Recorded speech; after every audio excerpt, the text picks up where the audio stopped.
Hello friends, welcome back to Shri Kaladevi channel. ఎలా ఉన్నారు మీరందరూ? నేను బాగున్నానండి. ఈరోజు అయితే నేను మీకు మా కిచెన్ కౌంటర్ ఎలా ఉందో చూపించబోతున్నాను. చూసారు కదా ఎలా ఉందో. స్టవ్ పెట్టుకునే గట్టు మాది ఇలా ఉంటుంది ఒరిజినల్గా. నేను ఒక 1 year 2 years బ్యాక్ అనుకుంటా, గుర్తులేదు కానీ ఒక పాలరాయి అయితే మా అత్తయ్య గారు తీసుకొచ్చి ఇచ్చారు నాకు. పెద్ద పాలరాయి ఇంట్లో ఉందని అది వేసాను స్టవ్ గట్టు మీద. అప్పటి నుంచి దాన్నే యూజ్ చేస్తున్నాను. కాకపోతే ఈ మధ్యన అది విరిగిపోయిందనమాట. విరిగిపోయి ఆ హోల్స్లోకి మనం స్టవ్ మీద ఏం వండుకున్నా సరే పాలు, టీ ఇలాంటివన్నీ పొంగి వెళ్ళిపోతున్నాయి. ఆల్రెడీ అంతకుముందు కూడా వెళ్ళేవి, కానీ ఇప్పుడు ఎక్కువ వెళ్ళి వాసన వస్తున్నాయి అనమాట. అన్నయ్య ఎప్పుడో చెప్పాడు దీనికి శాశ్వతంగా అంటించేద్దామమ్మా అని. కాకపోతే నేను వెళ్ళలేదు. అద్దిల్లు కదా, అది తీసుకొని వెళ్ళిపోవచ్చు. దీనికి శాశ్వతంగా అంటిస్తే మళ్ళీ మనం తీసుకెళ్తా కుదరదు అన్నయ్య, వద్దన్నాను. కానీ ఇప్పుడు తప్పట్లేదు, చాకరీ ఎక్కువైపోతుంది దానికి. ఇక అన్నయ్య వచ్చాడు ఇంటికి నన్ను చూస్తాకి. ఇక ఇప్పుడు అంటించేద్దాం ఖచ్చితంగా, వద్దులే అని చెప్పి 1 kg బిర్లా వైట్ సిమెంట్ అయితే తీసుకొచ్చి దానికి పెట్టేస్తున్నాడు అనమాట.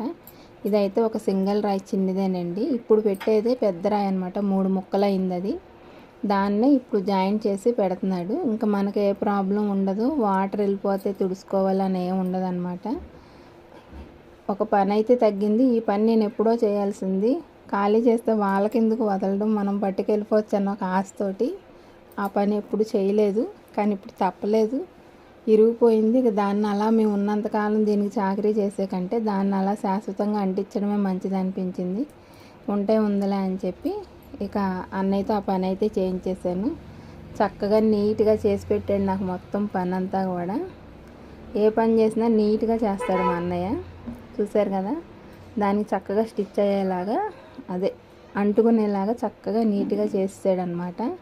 ఇంకా ప్రాబ్లం ఉండదు. నాకు కొంచెం పని తగ్గిందట్టే. లేకపోతే అస్తమాను వంట అయినా ప్రతిసారి ఒక 2 days 3 days వరకు తర్వాత దీన్ని క్లీన్ చేసుకోవడం సరిపోతుంది నాకు.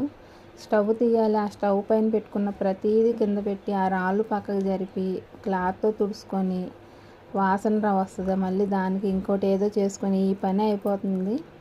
ఇక నుంచి ఆ చాకరీ అయితే తప్పించాడు మా అన్నయ్య వచ్చి. దీన్ని శాశ్వతంగా దానికి అంటించేసాడు. నాకు పని తగ్గింది, హ్యాపీగా ఉందన్నమాట. చూస్తాక కూడా ఇంకా నీట్గా ఉంటుంది. రాయలు అటు ఇటు కదలవు కదండి. ఈ మధ్యన నాకు ఆపరేషన్ అయింది. ఇక అమ్మ వంట చేస్తుంది. పాప మా అమ్మ అయితే దాని కింద స్టవ్ కింద క్లాత్ వేసి వాటర్ వెళ్ళకుండా జాగ్రత్తగా చేస్తుంది. కష్టం అవుతుంది.